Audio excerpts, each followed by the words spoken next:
Good morning. So we're gonna get started. So I have a bunch of scrap paper. I have a scrap daisy, scrap glacier, and then I keep a baggie of just 1 inch by 6 inch strips. So I chose 4 coordinating strips, and I'm just gonna cut these down. I'm gonna cut this down 1/4 inch below an A1, or I'm sorry, A2 size card. So 5 1/4 by 4.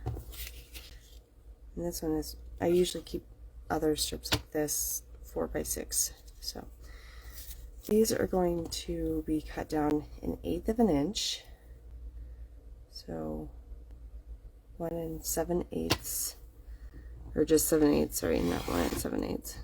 Oh no. I think just changed my trimmer blade, but I think I changed it to a bad blade. You guys ever done that? It's so frustrating. Okay, moving on. 7/8.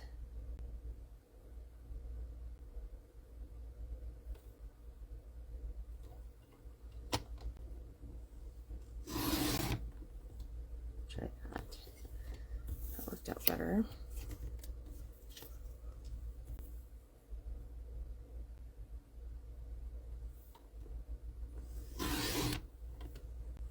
So you need 4 of these.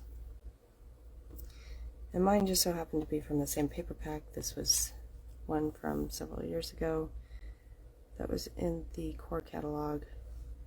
We no longer have papers besides the coordinating cardstock and the core catalog and the essentials. This one was focused on like babies, and it was a really pretty paper pack. Oh, I'm not done. Okay, and then the daisy. So the daisy is going to be 4 wide.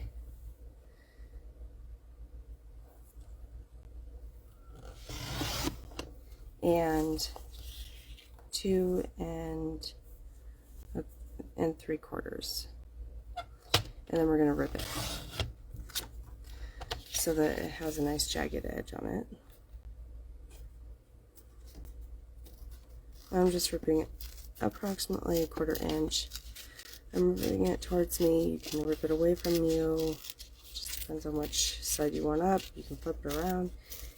And so if I want the torn side up where the paper is actually showing, I could do that. If I don't, I just flip it around. But I do want this little corner off of there. Okay.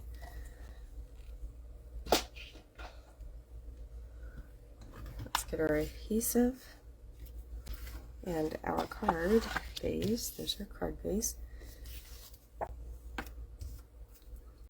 Glacier's going to go on first. Well, I did not trim these long ones though, down to the size I need them for this card.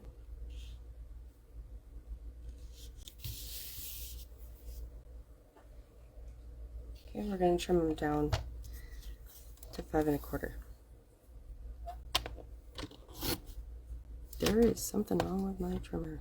Oh, how sad. Boy, I'm having issues with my trimmer this morning, aren't I? Okay, there's that. I must have replaced the blade with a bad one.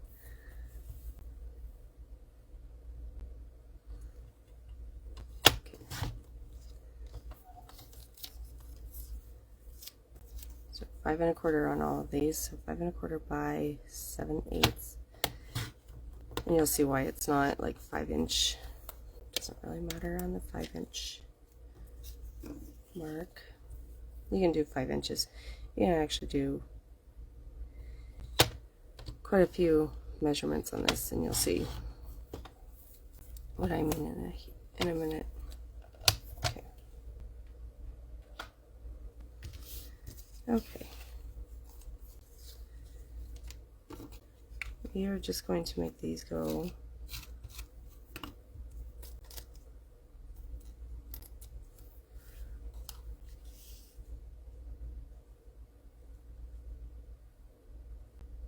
actually we should probably done a little bit shorter, but that's all right. I'm going to make them go to the very top of the card. And then I know that they're all going to be very similar.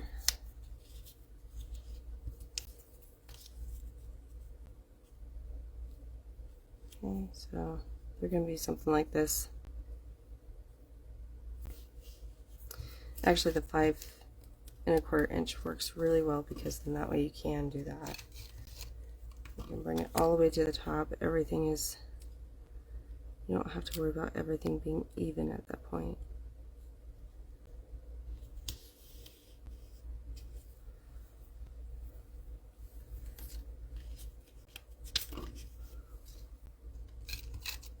And you could do alternating, but I chose, yeah, I'm just gonna, you know me, wing it.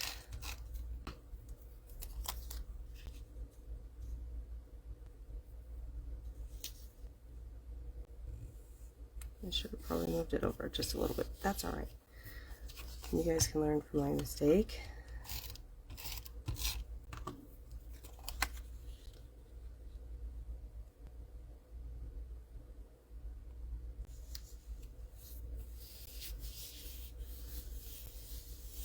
Okay. So there's the card so far. We're going to stamp happy birthday. We're thinking of you. Maybe it's thinking of you. I need to make all my February birthdays. Maybe it's thinking of you. And if you guys do Cubs, I did cards for Cubs last year. If you guys do that, make sure you watch your timing so that you can get your cards in and on time for them. This is one card that could go to them, thinking of you. They just want uplifting, positive, happy birthday, and uplifting cards. That's all they care about. And the best thing is you don't have to write in them. In fact, you don't even need to stamp them. They would prefer you not to.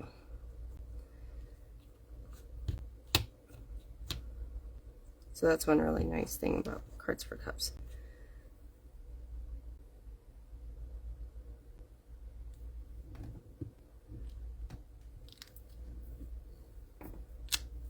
Okay, thinking of you. And I don't know what I want to do for an embellishment, so I'm not going to embellish it at the moment. So, my card is done. You guys